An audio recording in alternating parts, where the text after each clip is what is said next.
hottest doesn't actually mean highest price growth. Hottest simply means that properties fly off the shelves. Hottest means that there's a lot of offers, and those offers usually come within 24 hours of a property being listed. That doesn't automatically mean that there's price appreciation. This is something that a lot of people in the Bay Area believe. If a property goes in 24 hours, well, there's price appreciation. But when you go on, let's say, Zillow and type in San Jose price appreciation, it's not very impressive. What's really happening is people know the bounds, and they're all bidding within that bound level because they're not getting loans above that level. So we're going to talk about the hottest areas, which are great for fix and flip. And as you can imagine, there's going to be quite a bit of California in this area. We're going to talk about rent growth, and interestingly enough, there's a lot of California here in this area. Price growth, these are the areas where economies are doing really well, prices are going up, but over time you'll start to notice that the stuff that shows up here comes down and then starts to show up here. And why does that happen? Any ideas? Why does it move from price growth to rent growth? Too expensive. People can't afford to buy, right? Mm-hmm. So you've got this, this price appreciation creates this massive pool of people that want to buy but just don't have the ability to buy. But those people are fairly well off. They thought that they could buy on their own. So they start competing for the higher quality units, the higher rent units in that metro, and that leads to that metro then moving over to this side. And when metros are mature, they actually tend to be here. The largest metros in the US tend to be here. So I'm not going to talk about every single metro in this list. So if I'm talking about a metro, your biggest tip there is that metro is about to show up again.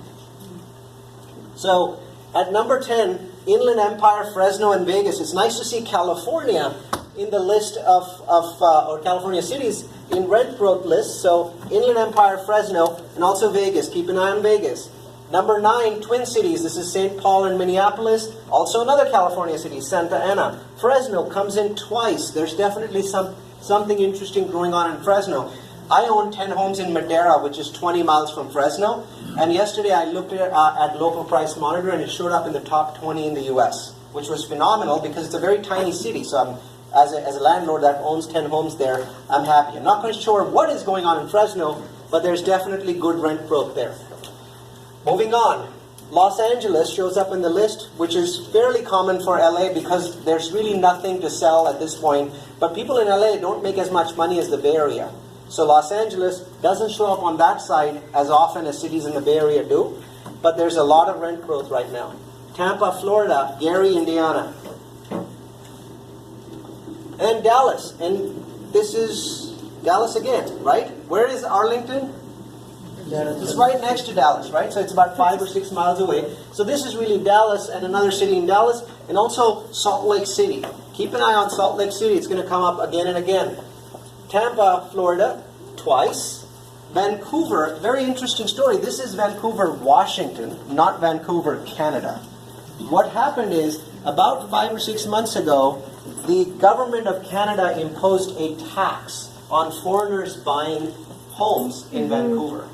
And the moment that happens, this portion became ultra hot. And I think it will stay hot. So there's a lot of cash buying here. I expect that this is also going to start showing up in this list. So this is new to our list. We've never seen it before.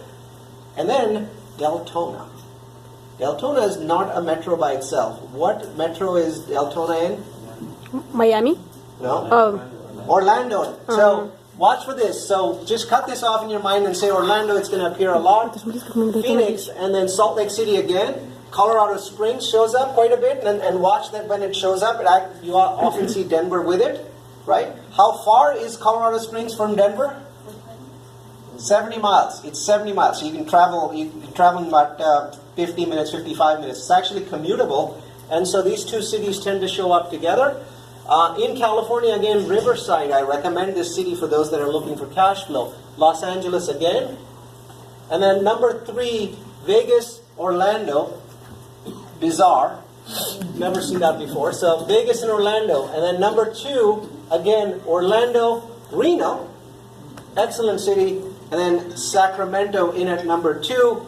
And then at number 1, Unquestionably the winner, Sacramento.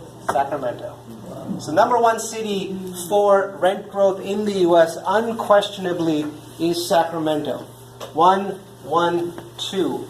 Tacoma is a great city to go after as well, but there's absolutely nothing like Sacramento anywhere in the U.S. Sacramento? The short answer is the entire city is red hot, right? So it's not hot, it's red hot. And I can tell you this, Sacramento is no longer a cash flow city.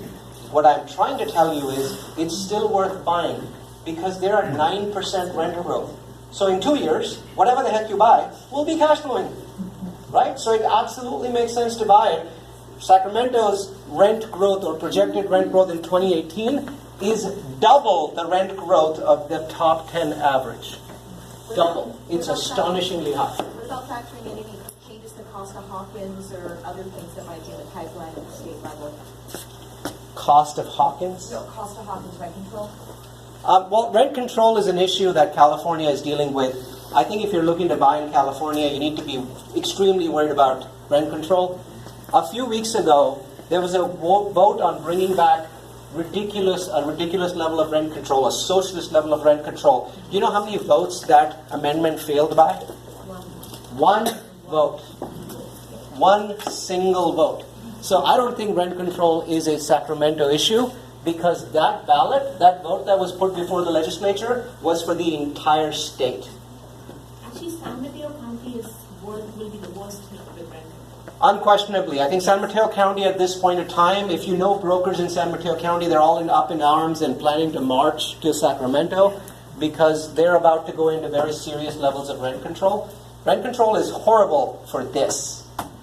This slows down a lot, and we can get into that discussion. It's a long discussion on why fix and flips are affected by rent control. But in general, those investing in California need to worry about rent control. It seems that there is enough political capital at this point to pass some level of rent control. I don't know how bad it's going to be. I have not invested in California for 8 or 9 years. I don't consider this to be a very good time because I am worried about rent control. Previously, people were talking about it at city level. Now we're talking about state legislators introducing bills, and they've been knocked down so far, but I'm not sure how long that goes on. All right, so now let's move on to the fix and flip side, right? This has traditionally been the California stronghold, and let's look at number 10, Dallas, right? Which is a new market for the fix and flip. Dallas has been becoming expensive now. It's been going up 10%, 15% a year for 4 years. And so what happens is when the markets have been here for a while, you start seeing them up in fix and flip. In the past, people are like, no, just buy a home in Dallas. I mean, there's 1 million homes in Dallas, and you can buy them for $200K. But now, there's not enough cash flow, so people are actually rehabbing and flipping in Dallas. And the market's becoming more upscale. But I'm actually more interested in this one. This is not the only time you're going to see Stockton in this list. This is a sign of how expensive the Bay Area is becoming. The people are actually looking to do flips in Stockton? Really? But you're going to see it more than once, so it's not an isolated incident. Portland and Denver are traditionally flip markets. They do really well. Nashville and Sacramento. Oh, Nashville's a flip market, but take a look here. Sacramento?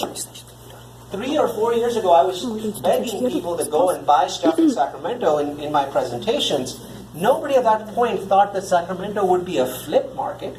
A fix and flip market? No, you just buy in Sacramento and hold for cash flow.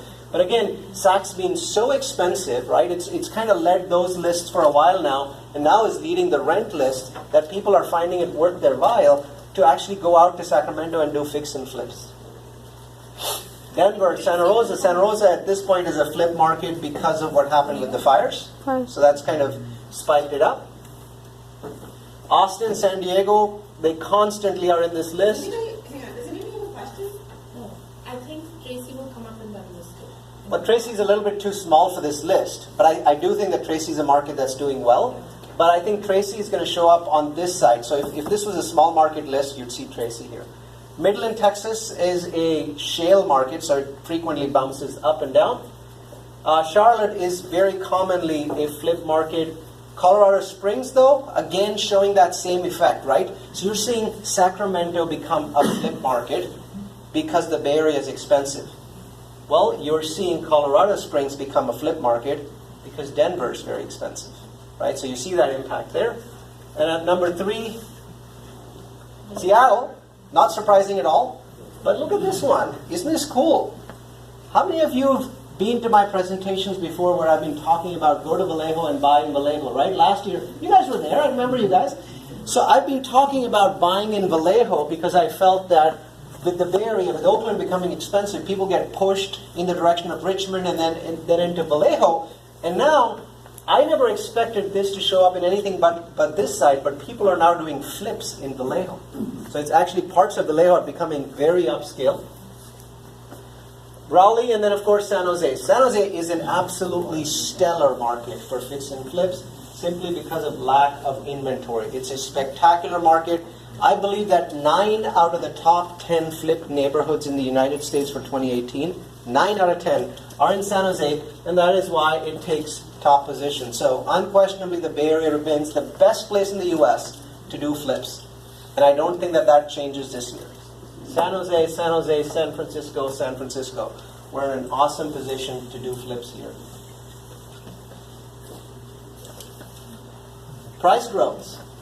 Sacramento shows up again, but not really where it used to be. So last year in the list, I think for Forbes it was here, for Trulia it was here. So it's kind of slowly moving out of this portion of the list because it's gone through that portion of the cycle where it's gone through its price appreciation, and now it's moving over to the rent growth side of the list. I have no idea why this showed up in the list, or Madison, Wisconsin. These are not typically good markets. Fort Worth, though, again benefiting from Dallas becoming expensive. We have a property in Fort Worth. We've seen the rent growth there. It's astonishing. Fort Worth right now is beating Dallas rent growth by 2-1. Springfield, and again, Colorado Springs shows up here. Columbus, Ohio, a market that if you guys have ever been to show and tell, one of my favorite markets. I do a lot of case studies for Columbus. And then you see Atlanta here, Charlotte. Again, you see a lot of North Carolina markets again and again. And then Austin showing up in the list. As the list comes up to the top, Nashville, again Salt Lake City, again Fort Worth. So you start seeing some patterns there. Ogden, which is in Utah, my favorite state. So you're going to see more come up here in a minute. Salt Lake City as well. Lakeland. Does anybody know where Lakeland, Florida is? Yes. Tampa. Between Tampa and So the short answer is, there you go, between Tampa and Orlando. So one of the corridors that is a powerhouse right now is the corridor that starts at Deltona and ends in Tampa. It's a stretch of Freeway 4, which is about 112 miles long. And you will see 4 cities in this list, right? Deltona, Orlando, Lakeland, and Tampa. And those cities are coming up again and again. That is a path of progress corridor. The way to get rich in real estate is to know the path of progress. There is no doubt in my mind that that entire corridor, anywhere in that corridor that you buy, you're going to make money. Daytona Beach. Raleigh, Durham, and then Stockton again. Price appreciation. Stockton doesn't make top 10 lists. It never has. This is the first time it's getting into the top 10 list. I will predict that it is going to go higher in this list by next year. Question is, Stockton, on you that previous first. slide you had pre-bubble price appreciation, like I think Raleigh in North Carolina, that area was like 95, 96%. Sure. So then this says that that's going to surpass even further? So short answer is yeah. I mean, it can get over 100%, right? So I mean, 100 is the maximum for that particular list. But what that simply means is practically every home in Raleigh is already beyond where it was for 2006, but it doesn't mean that Raleigh cannot go up anymore. It just means that it may be too late in the cycle to invest in Raleigh.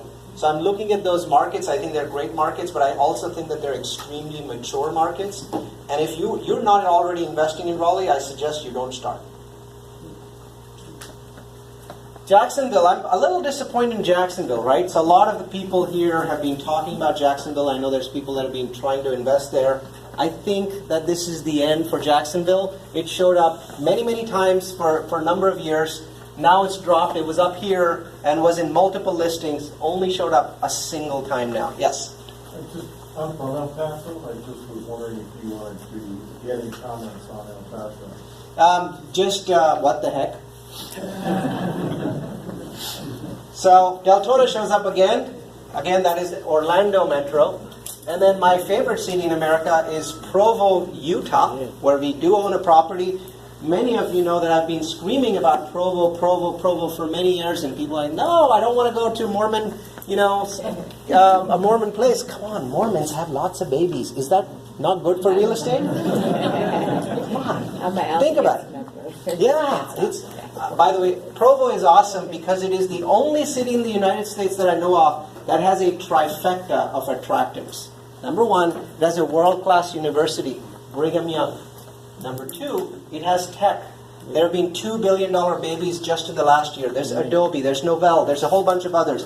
Google Fiber has basically given internet for free. You know, internet in Provo is free, right, to everyone. So you've got tech, you've got students, right, and high-class students, high-end students because of their university. And the third part, which is really important, is skiing. 20 minutes away from Provo are ski slopes. Students come from all over the U.S. because they love skiing. That's why Provo is astonishingly good. Now in this list, it's at number 2. There are other lists.